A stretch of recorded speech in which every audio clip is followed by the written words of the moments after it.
On the morning of March 16, 1968, American soldiers entered the Vietnamese village of My Lai. By noon, between 347 and 504 Vietnamese civilians were dead. Women, children, infants, elderly farmers who had never held a weapon.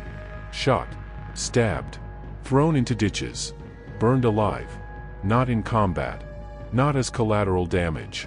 Deliberately, systematically, by soldiers who had been ordered to treat the village as an enemy target, and who, on that morning, made choices about what that order meant.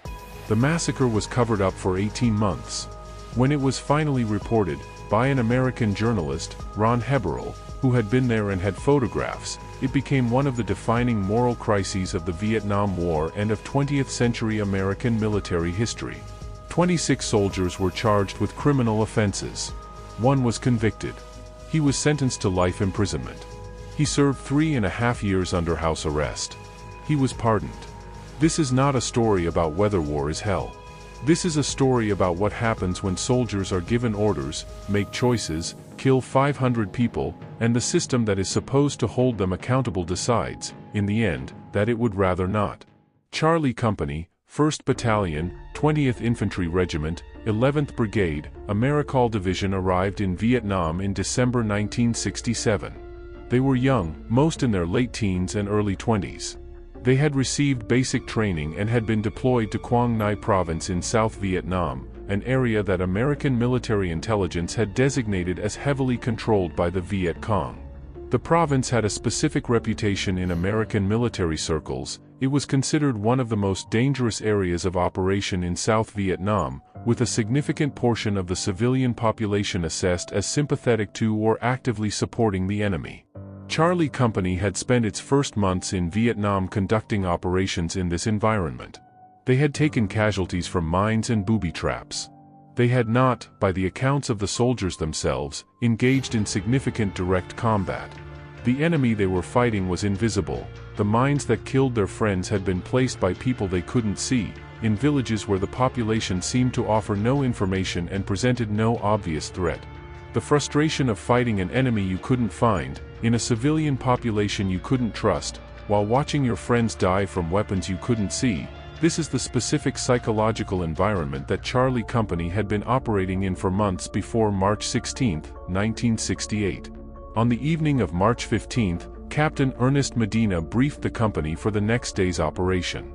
The mission was to engage the 48th Viet Cong Local Force Battalion, believed to be operating in the Sun Mai area, a cluster of hamlets of which My Lai was one. Medina's briefing told the soldiers that the civilian population of the area would have gone to market by the time they arrived. That anyone remaining in the village would be Viet Cong or Viet Cong sympathizers. That they were to destroy the village, burn the houses, kill the livestock, destroy the food supplies. What exactly Medina said about the people who remained, whether he explicitly ordered the killing of civilians, or whether his language was ambiguous enough to be interpreted that way by soldiers who were primed to see enemies, has been disputed in testimony and in historical analysis for more than 50 years. What is not disputed is what happened the next morning. Charlie Company entered My Lai at approximately 7:30 a.m. on March 16, 1968. They did not encounter armed resistance. There were no Viet Cong combatants in the village. What they found were the people who had not gone to market, elderly men and women, mothers with children, infants. The ordinary population of a rural Vietnamese village on an ordinary morning. What happened next was documented in the photographs taken by Ron Heberl, an army photographer who had been assigned to accompany the unit, and in the testimony of soldiers who were present, collected in the years that followed. The killing began. It was not chaotic in the way that combat is chaotic. It was organized. Groups of villagers were rounded up, marched to ditches, and shot.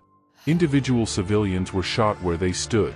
The specific acts of violence that the testimony and photographs document go beyond what any military order could have authorized. The killing lasted several hours. By noon, the village of My Lai was empty of the living. If this history is new to you, subscribe to Unsolved East and hit like. New episodes every week. The official Army report filed after the My Lai operation on March 16, 1968 described it as a military success. It reported 128 enemy killed in action. It reported no civilian casualties. Both figures were false. The people who filed the report knew they were false. The soldiers who had been in the village that morning knew they were false. The official report was a fabrication submitted through the chain of command of the United States Army, reviewed by officers at multiple levels, and accepted as the official record of what had occurred. The cover-up had begun within hours of the massacre. One person tried to stop it in real time. Warrant Officer Hugh Thompson Jr. was a helicopter pilot flying observation missions over My Lai on the morning of March 16. From his helicopter, Thompson observed what was happening on the ground below, the bodies, the groups of civilians being rounded up, the systematic nature of what he was seeing. He landed his helicopter between American soldiers and a group of Vietnamese civilians who were about to be killed. He ordered his crew to train their weapons on the American soldiers and to fire on them if they attempted to kill the civilians. He radioed his commanding officers to report what he was witnessing. He was ignored. He saved between 10 and 20 Vietnamese civilians from the specific group he interposed himself between. He could not stop what was happening elsewhere in the village. After returning to base, Thompson filed a formal complaint about what he had witnessed. His complaint was reviewed. It did not produce an investigation. The official report of 128 enemy killed stood. For 18 months, the massacre was the Army's secret. In October 1969, a Vietnam veteran named Ron Ridenauer, who had heard accounts from soldiers who had been at My Lai, wrote letters to the Department of Defense, the State Department, and members of Congress describing what he had been told. The letters were not ignored. In November 1969, journalist Seymour Hersh published the story. In December 1969, Ron Heberl, the Army photographer who had been at My Lai and had taken photographs with his personal camera alongside his official Army camera, released his photographs to the public. The photographs showed what had happened. The cover-up was over. The My Lai massacre has been studied by military psychologists, historians, and ethicists for more than 50 years as one of the most documented cases of atrocity in military history.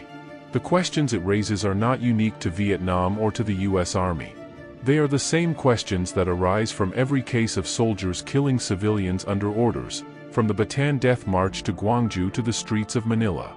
How does a group of ordinary young men, the soldiers of Charlie Company, were not selected for violence, were not identified as sadists, were not dramatically different from the young men who served in other units and committed no atrocities, arrive at a morning in which they kill 500 unarmed people? The research points to several converging factors: dehumanization of the enemy population through months of frustration and casualties, explicit and implicit messaging from command about the nature of the targets, the specific social dynamics of unit cohesion, in which refusing to participate in group violence carries a higher immediate social cost than participating, the absence of any visible accountability for what was occurring. None of these factors made the massacre inevitable. Each individual soldier made choices. Some refused. Some actively helped Vietnamese civilians escape. Hugh Thompson interposed his helicopter. The majority did not refuse. The question of why, the specific mechanism by which ordinary people do extraordinary harm under specific conditions, is the question that My Lai has never stopped asking. The exposure of the My Lai massacre produced one of the most significant military justice proceedings in American history, and one of the most significant failures of military justice.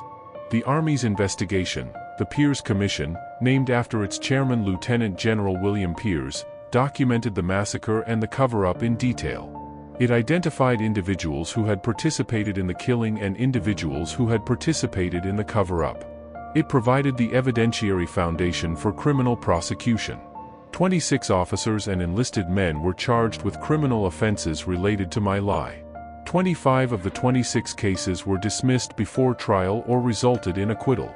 One man was convicted. Second Lieutenant William Calley, the platoon leader who had directly ordered and participated in the killing of Vietnamese civilians at the irrigation ditch where the largest number of deaths occurred, was convicted by a military jury in March 1971 of the premeditated murder of 22 civilians. He was sentenced to life imprisonment. Within days of the conviction, President Richard Nixon ordered Calley released from the military prison at Fort Benning and confined instead to his quarters, house arrest, while the case was appealed. Nixon's intervention was popular. Public opinion polls at the time showed significant sympathy for Calley, a view that the massacre had been an inevitable consequence of an unjust war, that Calley was being scapegoated for something that the broader military culture and political leadership had produced. The appeals process reduced Calley's sentence multiple times. He served 3.5 years under house arrest. In November 1974, he was released on parole. He was never imprisoned. He lived in Georgia, running a jewelry store. He died in April 2024.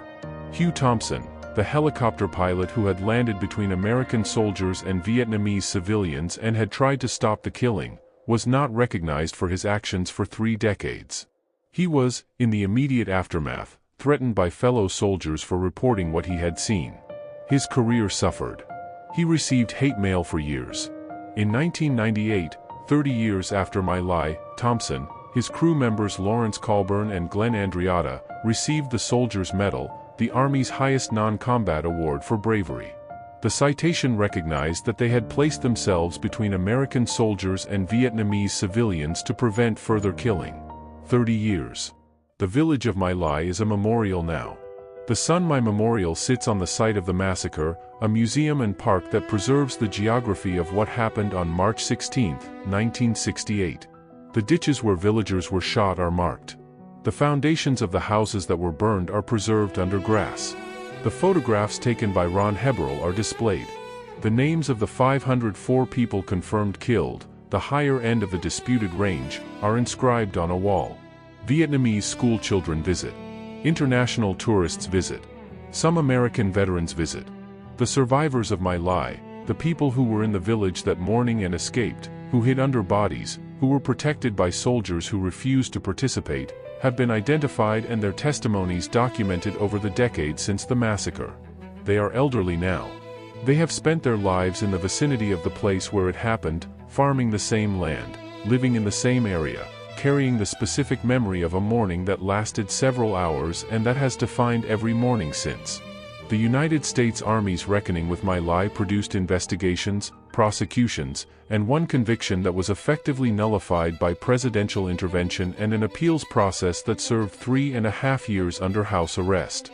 It produced reforms, training reforms, rules of engagement reforms, the specific institutional changes that the Army made in the aftermath of Vietnam to reduce the conditions that had produced My Lai. It did not produce the full accountability that 504 people's deaths demanded. One man was convicted. He served 3.5 years at home. He died in 2024.